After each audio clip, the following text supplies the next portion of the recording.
አንድ አምላክ በሆነ በአብ በወልድ በመንፈስ ቅዱስ ስም የካቲት 22 በዚች ቀን የኤጲስቆጶስ አባ ማሩና የዕረፍቱ መታሰቢያ እና በካሊው በዲዮቅልጥያኖስ ዘመን በፋርስ ሀገር ለተገደሉ ሰማዕታት ስጋቸው የፈለሰበት ነው። ኤጲስቆጶስ ማሩንም ስለ ድንቆች ተአምራቶቹ፣ ስለ ትሩፋቱና ስለ ጽድቁ የአኖሪዎስና የአርቃዴዎስ አባት ታላቁ ቴዎዶስዮስ ንጉሥ ወደ ፋርስ ንጉሥ ላከው።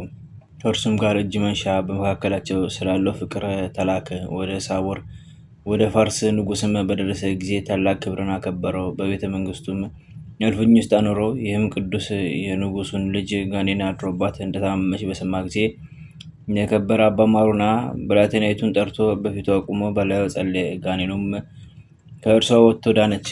ንጉሱም ልጁ እንደዳነች አይቶ እጅግ ደስ አለው።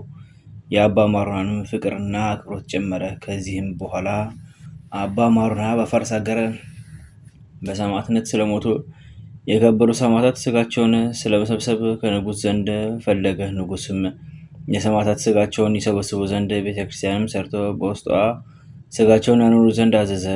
ያች ቤተክርስቲያንም በዚች ዕለት ከበረች። ዳግመኛም በታላቁ ከተማ ውስጥ በከበረ አባ ማሩና ስም ያማረች ቤተክርስቲያንን ሰሩ። እርሷም ማረፊያ የተባለች ናት። ከዚህም በኋላ ይህ አባት ወደ ንጉሥ ቴዎዶስዮስ ተመልሶ በሮሜ ሀገር 2 ዓመት ተቀመጠ።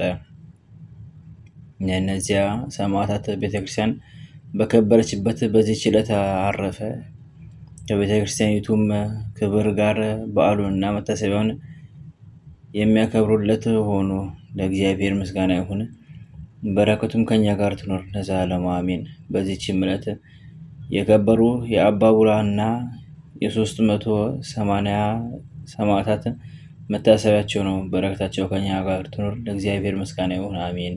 አንድ አምላክ በሆነ በአብ በወልድ በመንፈስ ቅዱስ ስም የካቲት 23 በዚች ቀን የክቡር ፋሲለደስ ልጅ የከበረ አውሳብዮስ በሰማዕትነት ሞተ። ዘአቅረብኩ ማሕሌተ ዘኪርየ አእላፈ እምነት ጸንዱ ከዘልፈ ለላነብቶ ከብዜኔት የመጽሐፈን ተደሰተ እግዚኦ ጸሪቀ ምሎቶ ኩፈ ላቡ ለዘተርፈ ነቢያት ቅዱሳን ሐዋርያት ሰባክያን ሰማዕታት ጻድቃን ደናግል አዲ ወመነኮሳት ኢራን ባርኩ በዘቴ መካን እስከ ደገ ሊቅ ሆኑ ሕፃን ለጻፈው በክርታስ ለዛጻፈውን ዘደረስ ወለዛ አምቦ ስርቁን ሳዲስ ወለሰማ ቃሉ ዝነፈስ በጸሎተሙ ማርያም አርኤተ ኩሉ አምባስ ወሬ ማረነ ኢየሱስ ክርስቶስ በቅዱሳን ሁሉ ተጠብቀን በረከታችን ከኛ ጋር ትኖር።